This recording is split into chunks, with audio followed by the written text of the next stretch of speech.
Kumar classes में सबका स्वागत है। और आपको मालूम है कि मैं टीचर हूं, तो ऐसे वीडियो नहीं बनाता हूं, यूट्यूबर नहीं हूं कि मैं किसी के यहाँ जाऊं और उनसे मतलब उनका एक्सपीरियंस शेयर करूं, क्योंकि जो भी हमारे वीडियो बनते हैं क्लासरूम में बनते हैं। लेकिन आज कुछ अलग हो रहा है। अलग इसलिए हो रहा है कि मैं अपने सिटी में हूँ, चंपारण में हूँ, और चंपारण से ही हैं हमारे सुशील भैया, जिसको आप लोगों ने देखा होगा कि इन्होंने कौन बनेगा करोड़पति में 13 क्वेश्चन का जवाब देकर 5 करोड़ रुपया जीता है। तो मैं इनसे इनका जर्नी तो नहीं पूछने आया हूँ कि कैसे रहा क्या रहा, लेकिन जो एक इनमें वो था, जैसे आप जब ऑब्जेक्टिव क्वेश्चंस करते हो, जनरली ये जो वीडियो है हमारे स्टूडेंट्स के लिए है, बाकी लोग के लिए भी हो सकता है, जो भी स्टूडेंट सब रहे होंगे या जो है, कि जैसे आप क्वेश्चंस जो भी ये हो रहे हैं, तो कौन बनेगा करोड़पति के तर्ज पे ही क्वेश्चन है कि जहाँ पे 50 क्वेश्चन है और 10 क्वेश्चन ऑप्शनल है, मीन्स 40 क्वेश्चंस करने हैं तो 40 मार्क्स ला सकते हो।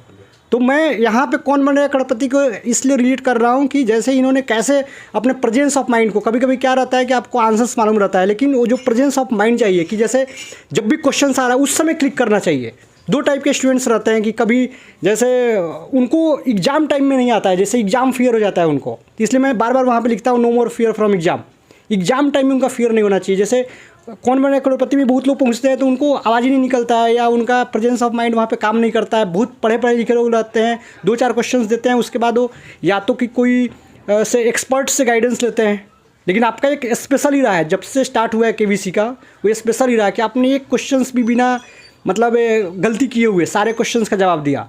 तो आप मेरे स्टूडेंट्स को आप ऐसे बताइए कि जैसे कैसे काम रहे, हम कैसे प्रेजेंस ऑफ माइंड का यूज करें वहाँ पे, और अपना एक्सपीरियंस शेयर कीजिए। देखिए, ऑब्जेक्टिव ज़्यादा आसान होता है, सब्जेक्टिव से ज़्यादा आसान होता है। वो आपको आपके दिमाग को ऑफर करता है कि आपने पढ़ा है तो वो ये उसके आसपास का है, और एलिमिनेशन होता है गलत। पहले अगर आपको आंसर नहीं आए, कभी दे रहे हैं कोई एकदम आंसर नहीं है ऑब्जेक्टिव में, तो सबसे पहले देखिए कि क्या नहीं हो सकता है। उसमें एक ज़रूर होगा क्या नहीं हो सकता, 3 बचा। ऐसे ही आप 1-2 हटा लेंगे ना, तो फिर वो आंसर क्लियर होने लगता है। इसलिए ऑब्जेक्टिव अच्छा है, ऑब्जेक्टिव अच्छा है, और मैक्सिमम जो मार्क्स है आप अचीव कर सकते हैं ऑब्जेक्टिव के माध्यम। लेकिन सब्जेक्टिव में क्या है कि अगर टीचर बायस्ड है, आपका अक्षर उसको नहीं समझ में आया, मूड उसका ठीक नहीं है सब्जेक्टिव में, तो वो आपको नंबर कम कर देगा। हो सकता है कि 10 नंबर का हो, 3 नंबर दे दे, 4 नंबर दे दे। लेकिन अगर 10 में भले आपने बहुत अच्छा आंसर सब्जेक्टिव में लिखा, लेकिन अगर 10 में 9 नंबर आप सही बना देते हैं तो 8 नंबर नहीं देगा। इसलिए खुशी की बात है कि ऑब्जेक्टिव हो रहा है, ये खुशी की बात है।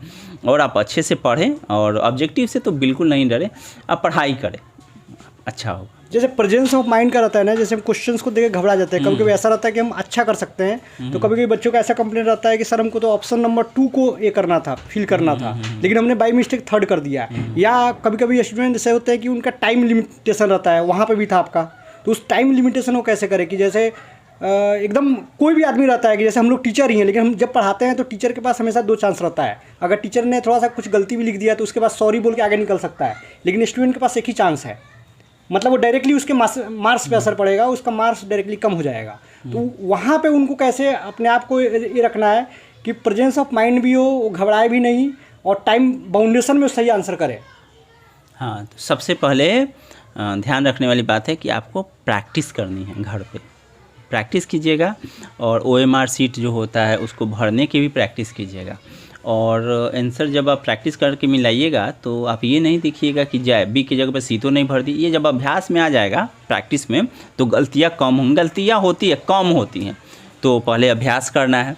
और दूसरी बात, शांत रहना है, हर क्वेश्चन को देखना है और आराम से शॉर्ट आउट करना है। कुछ क्वेश्चन होंगे देखते ही आंसर आ जाएगा, और तो पहले हमको एकदम जल्दी जल्दी बना लेना। जल्दी का मतलब ये नहीं कि बी की जगह पर सी रंग के आ जाए, पहले आराम से देखिए, बनाएं, देखिए, बनाएं, देखिए, बनाएं। अब उसको छोड़ते जाए। मान लीजिए कि आपको पहला, दूसरा या तीसरा नहीं आया, चौथा, पाँचवा आया, तब तीसरा छोड़ देंगे, और जब 10 सवाल बना लेंगे तब तीसरे पे जाएंगे, फिर उसको एलिमिनेट करेंगे जो गलत है, फिर उसके बाद आंसर पे फोकस करेंगे। हो सकता है कि 10 में 10 आए। और कुमार सर को और उनके विद्यार्थियों को खूब शुभकामना।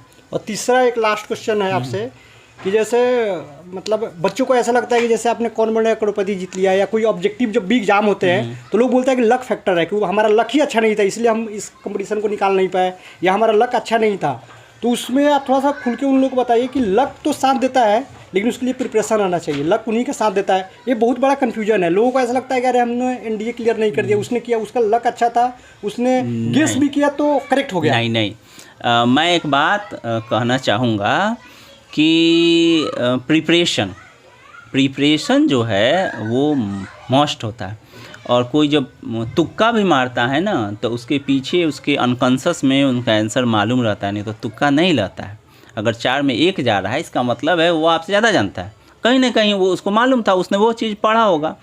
आप अपने आप को सेटिस्फाइड करने के लिए कह ले कि उसका लक फैक्टर था। लक सेकेंडरी भी नहीं होता है, फर्स्ट सेकेंड सब पढ़ाई होता है, और बाद में लक होता है। ऐसा नहीं है मूड ख़राब हो जाए, आप नर्वस हो जाए, तो ये अलग बात है। ये यहाँ लक हो जाए कि आप सब जानते हैं, आपका तबीयत ख़राब हो जाए, तो ये भी लक नहीं है, ये आपका साइकोलॉजिकल प्रेशर है, जिसको आपको पहले से उसको क्लियर करके आगे बढ़ना है। और असफलता से नहीं घबराना चाहिए। हो सकता है वो आंसर पढ़ा हो, जो तुक्का मार के सही हो गया, वो आपने नहीं पढ़ा हो, तो आप पढ़िए और आगे बढ़िए, मेहनत कीजिए। शुभकामनाएं। इसलिए दोस्तों, मेहनत का कोई सब्स्टिट्यूट नहीं है। अगर आप हार्ड वर्क नहीं करते हैं और ऐसे ही लक पे डिपेंड रहेंगे तो कुछ भी नहीं होगा। बोल्ट को भी अगर 2 मिनट का दौड़ लगाना है तो उसको 10 साल मेहनत किया है उसने। इसलिए अगर कोई जीतता है या कुछ रहता है, उसके पीछे बहुत हार्ड वर्क रहता है। आप 2 मिनट में डिसाइड कर लेते हो कि लक अच्छा था। अरे लक कैसे हो सकता है, लक इतना करोड़ों आदमी का क्यों नहीं बदल रहा है। इसलिए बहुत बहुत धन्यवाद, और सुशील सर का भी बहुत धन्यवाद बहुत बहुत हमारे बच्चों के लिए टाइम निकाल कर इन्होंने एक ब्लेसिंग दिया। जय हिंद, जय भारत।